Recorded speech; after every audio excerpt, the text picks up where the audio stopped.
My younger brother Daniel was about to turn 30. A big milestone, right? I wanted to make sure I got him something he actually wanted, so a few days before his birthday I texted him, "Hey man, any idea what you'd like for your birthday?" He replied casually, suggesting something simple, nothing extravagant, just something he'd appreciate. I made sure to get it, wrapping it up nicely, and waited for details on any celebration. Usually when one of us had a birthday, we'd at least have a small get-together. Nothing fancy, but something. But this time, there was silence. No group chat message, no invitation, not even a casual mention of plans. I figured maybe he was keeping it low-key or celebrating just with his girlfriend. No big deal. The day before his birthday, I still hadn't heard anything. It felt odd, but I assumed he just wasn't doing anything big. I thought about asking directly, but part of me hesitated. If he wanted me there, wouldn't he have told me? Then my mum called. "Are you coming to Daniel's birthday breakfast tomorrow?" she asked, completely unaware that this was the first I was hearing about it. My stomach dropped. He was having a party, a breakfast with friends, our mum, and even a friend of his girlfriend, but not me? I tried to play it off. "Oh, I didn't know about it. Guess I wasn't invited." There was an awkward pause before she mumbled something about assuming he had told me. But he hadn't. And now I was stuck wondering why. I hung up the phone with my mom, still processing what I had just heard. My own brother was having a birthday party, and I had to find out about it from someone else. I tried to give him the benefit of the doubt. Maybe it was a small thing, maybe just a last-minute gathering. But the more I thought about it, the more it didn't add up. My mom was going. His friends were going. Even a friend of his girlfriend, someone who wasn't even family, had been invited. And yet I hadn't even been told it was happening. I debated texting him right away, but a part of me didn't want to seem desperate, annoying. I didn't know. Instead, I asked my mom casually, "So who's all going?" She listed a handful of his closest friends, some of whom I'd met before. It wasn't some huge event, but it also wasn't just him and his girlfriend having breakfast alone. It stung. Not because I wanted a grand invite, but because I hadn't even been given the option to say no. It was like he had decided, for whatever reason, that I didn't belong there. I told myself to let it go. Maybe he just wasn't thinking. Maybe it wasn't personal. But the more I sat with it, the harder it was to ignore. If I was truly important to him, wouldn't he have at least mentioned it? I spent the rest of the day debating what to do. I didn't want to start an argument over something that could have a simple explanation, but I also couldn't shake the feeling of being deliberately left out. By the evening, I decided to reach out. I wasn't going to bring up the party, at least not yet. Instead, I just texted, "Hey man, was thinking of stopping by in the afternoon to drop off your gift. That cool?" It was a simple offer, an easy way to still acknowledge his birthday and celebrate in some way. I figured even if I wasn't invited to the breakfast, we could still have a quick moment together. His response came a few minutes later. "Nah, other friends will be over then. Let's just celebrate another time." That was it. No thanks for the thought, no maybe later, no alternative suggestion. Just a vague, another time. I stared at my phone, feeling that familiar sinking feeling in my stomach. It wasn't just about the party anymore. He didn't want me there in the morning. He didn't want me there in the afternoon. And he didn't even bother to suggest when another time might be. I could have pushed, asked when he was free, but honestly, I didn't feel like begging for a space in my own brother's life.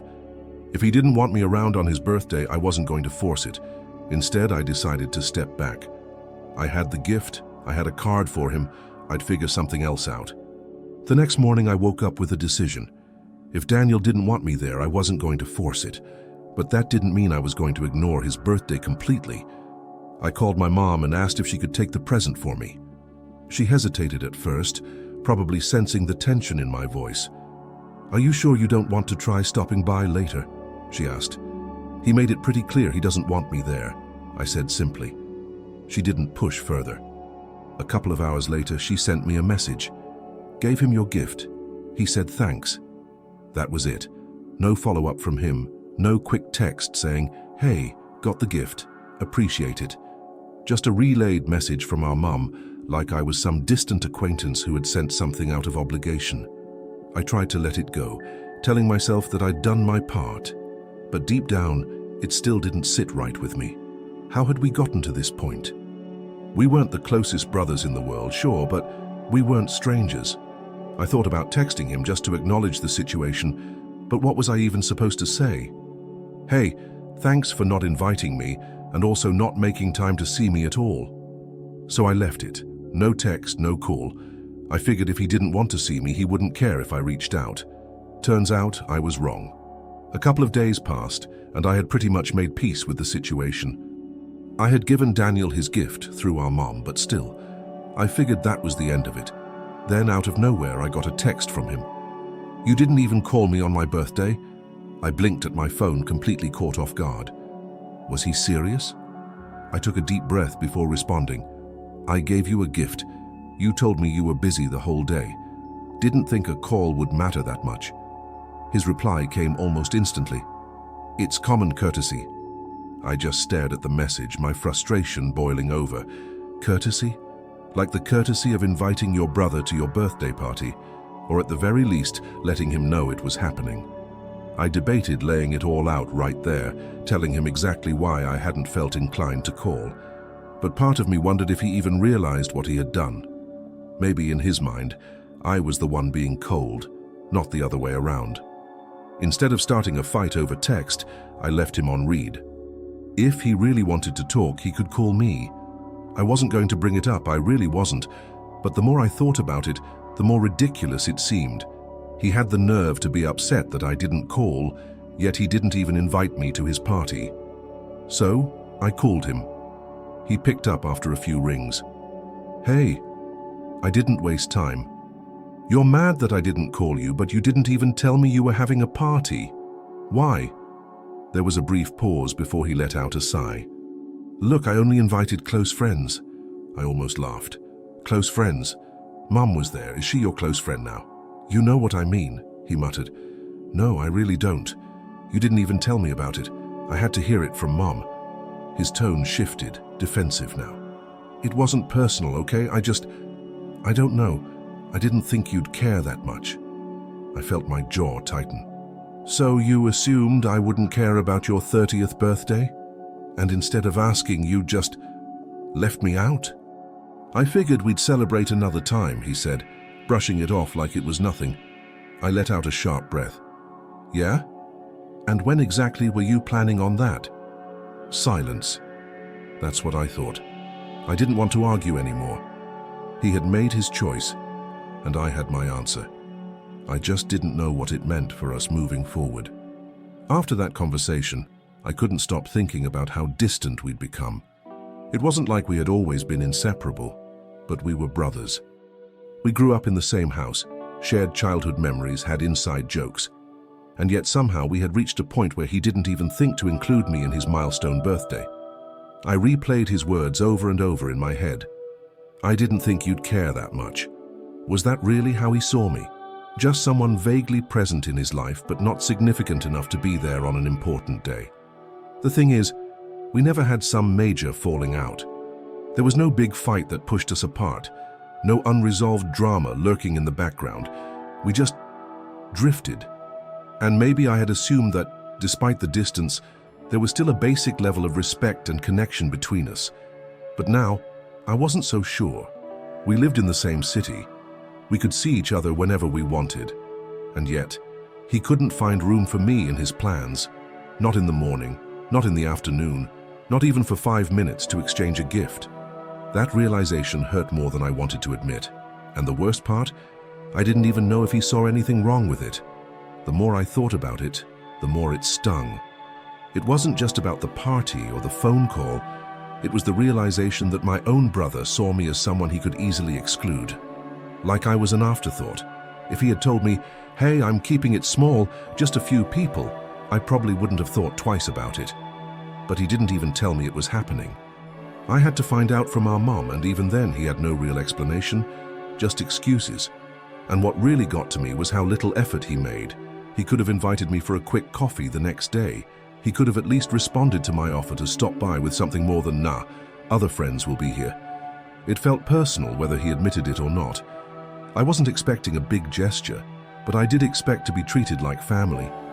Instead, I was treated like someone who wasn't important enough to be there, and yet somehow he still thought I should have called him, like I owed him something.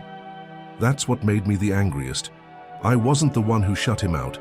I wasn't the one who ignored him, but now I was the one being made to feel like I had done something wrong. I kept going back and forth in my head.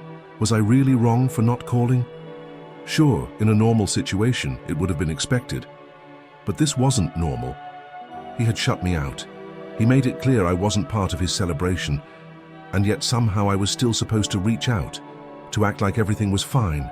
Would a phone call have changed anything? Maybe. But the more I thought about it, the more I realized it wasn't about the call itself, it was about what it represented. If I had called him, it would have felt like I was pretending everything was okay. Like I was the one making an effort while he got to exclude me and then still demand attention. And that didn't sit right with me. At the same time, he was my brother. And no matter how distant we'd become, no matter how frustrated I was, that fact didn't change. So was I supposed to rise above it, be the bigger person? Or was I right to let him feel the weight of his own choices? Even now, I still don't know how to feel about it. Part of me thinks I did the right thing by not calling. Why should I be the one to make an effort when he clearly didn't care enough to include me? Why should I act like everything was fine when it wasn't? But another part of me wonders, was I being petty? Maybe I should have just picked up the phone, said happy birthday, and let it go. Maybe I let my pride get in the way.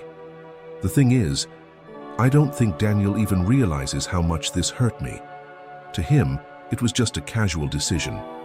To me, it was proof that our relationship isn't what I thought it was. So now I'm stuck here wondering, was I wrong? Was I the asshole for not calling him even after he excluded me? Or was I justified in treating him the way he treated me? What do you think?